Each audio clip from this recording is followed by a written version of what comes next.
السلام علیکم ورحمۃ اللہ وبرکاتہ۔ امید ہے ناظرین کرام آپ خیریت سے ہوں گے۔ میں ہوں محمد طیب قاسمی اور آپ دیکھ رہے ہیں طیب قاسمی آفیشیل یوٹیوب چینل۔ ناظرین کرام، 22 رجب کو کنڈے کی عید منانا کیسا ہے؟ اس لیے کہ بہت سارے بریلوی اس بات کو کہتے ہیں کہ 22 رجب کو کنڈے کی عید منانا ثواب کا کام ہے۔ جیسا کہ آپ ان کو سن سکتے ہیں، یہ مشہور ہیں، بریلوی عالم ہیں اور کہانی بازی کے ذریعے سے اپنی تقریر کو یہ سجاتے ہیں۔ بے سر پیر کی کہانیاں یہ لوگوں کو سناتے ہیں اور اسی طریقے سے لوگوں کو گمراہ کرتے رہتے ہیں۔ پہلے آپ ان کی تقریر کو سن لیجئے، اس کے بعد انشاءاللہ العزیز آپ کے سامنے دارالعلوم دیوبند کا وہ فتویٰ پیش کیا جائے گا جس میں ان کی اصلیت کو کھول کر کے رکھ دیا گیا ہے۔ آپ اس تقریر کو سنیے۔ جن کی نیاز شریف کرتے ہیں 22 رجب کو، ہاں پوریاں ہی کیوں بھائی؟ 22ویں پر پوریاں ہی کیوں؟ شب برات پہ حلوائی کیوں؟ میلاد النبی پر کھیر ہی کیوں؟ کہ ہم مخصوص کر دے پوری تو بہانہ جعفر صادق پاک کا ہوگا، لیکن رسول اللہ کے غریب امتی اس دن پوری کھا لیں گے۔ یہ ہے کھلانے کا مقصد، اور یہ ہے کہاں سے؟ قرآن سے ثابت ہے کھلانا۔ جیسا کہ آپ نے اس تقریر کو سنا، اس میں یہ کہہ رہے ہیں کہ 22 رجب کے جو کنڈے بھرے جاتے ہیں اور عید منائی جاتی ہے وہ قرآن اور حدیث سے ثابت ہے۔ واہ کیا بات ہے! جبکہ ایسا کچھ بھی نہیں ہے۔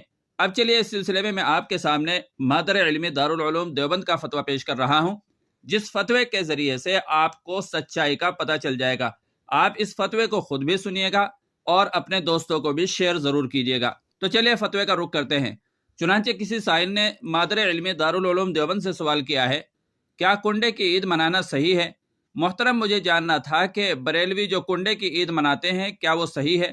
نمبر 2، کیا کنڈے کی عید حضرت امام جعفر کے یوم ولادت پر منائی جاتی ہے؟ نمبر 3، اور اس بات میں کتنی صداقت ہے کہ کچھ ہمارے دیوبندی اشخاص کو یہ کہتے ہوئے سنا ہے کہ دراصل اس دن حضرت امیر معاویہ رضی اللہ تعالی عنہ کی وفات کا دن ہے، اس کی خوشی میں یہ عید منائی جاتی ہے۔ نمبر 4، حضرت امیر معاویہ رضی اللہ تعالی عنہ کی یوم ولادت اور یوم وفات کیا ہے؟ اب اس کے بعد مادر علمی دارالعلوم دیوبند کا جواب بھی دیکھ لیجیے گا۔ دارالعلوم دیوبند کا جواب ضرور دیکھیے گا اور دوسرے حضرات تک بھی شیئر کرنے کی کوشش کیجیے گا۔ چنانچہ دارالعلوم دیوبند کی طرف سے جواب دیا گیا ہے۔ سوال نمبر 1 سے 4 تک کے جواب تحریر کیے گئے ہیں۔ بسم اللہ الرحمن الرحیم۔ 1 تا 4، بریلوی لوگ جو 22 رجب کو کنڈے کی عید مناتے ہیں، شرعاً یہ بے اصل اور بدعت ہے۔ مشہور یہ ہے کہ کنڈے کی عید حضرت امام جعفر صادق رحمۃ اللہ علیہ کی یوم ولادت پر منائی جاتی ہے، جبکہ سچائی اور حقیقت یہ ہے کہ کنڈوں کی مروجہ رسم دشمنان صحابہ نے حضرت معاویہ رضی اللہ تعالی عنہ کی وفات پر اظہار مسرت کے لیے ایجاد کی ہے۔ 22 رجب حضرت معاویہ رضی اللہ تعالی عنہ کی تاریخ وفات ہے۔ 22 رجب کو حضرت جعفر صادق رحمۃ اللہ علیہ سے کوئی تعلق نہیں ہے، نہ اس میں ان کی ولادت ہے نہ وفات۔ حضرت جعفر صادق رحمۃ اللہ علیہ کی ولادت 8 رمضان سن 80 ہجری یا 83 ہجری کی ہے اور وفات شوال سن 148 ہجری میں ہوئی ہے۔ اس سے ثابت ہوتا ہے کہ اس رسم کو محض پردہ پوشی کے لیے حضرت جعفر صادق رحمۃ اللہ علیہ کی طرف منسوب کیا جاتا ہے، ورنہ در حقیقت یہ تقریب حضرت معاویہ رضی اللہ تعالی عنہ کی وفات کی خوشی میں منائی جاتی ہے۔ جس وقت یہ رسم ایجاد ہوئی، اہل سنت والجماعت کا غلبہ تھا، اس لیے یہ اہتمام کیا گیا کہ شیرینی علانیہ تقسیم نہ کی جائے تاکہ راز فاش نہ ہو، بلکہ دشمنان حضرت معاویہ رضی اللہ تعالی عنہ خاموشی کے ساتھ ایک دوسرے کے یہاں جا کر اسی جگہ یہ شیرینی کھا لیں جہاں اس کو رکھا گیا ہے، اور اس طرح اپنی خوشی و مسرت ایک دوسرے پر ظاہر کریں۔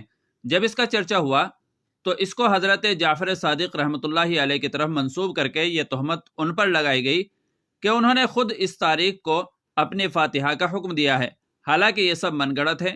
مسلمانوں پر لازم ہے کہ ہرگز ایسی رسم نہ کریں، بلکہ دوسروں کو بھی اس کی حقیقت سے آگاہ کر کے اس سے بچانے کی کوشش کریں۔ احسن الفتاوی جلد نمبر 1 صفحہ نمبر 267 بعنوان کنڈوں کی حقیقت، مکتبہ زکریا دیوبند، واللہ تعالی علم، دارالفتاء دارالعلوم دیوبند۔ تو ناظرین کرام، اس فتوے سے صاف ظاہر ہو گیا کہ یہ رسم جو منائی جاتی ہے وہ حضرت معاویہ رضی اللہ تعالی عنہ کی شہادت کی خوشی میں منائی جاتی ہے۔ اس فتوے کو زیادہ سے زیادہ شیئر کر دیجیے گا تاکہ اصل اور سچائی لوگوں کے سامنے آ سکے اور ایسی بری رسم سے وہ اپنے آپ کو بچا سکے۔ امید ہے کہ ویڈیو اچھی لگی ہوگی، اور چینل پر پہلی بار آئے ہوں تو سبسکرائب کر لیجیے گا۔ السلام علیکم ورحمۃ اللہ وبرکاتہ۔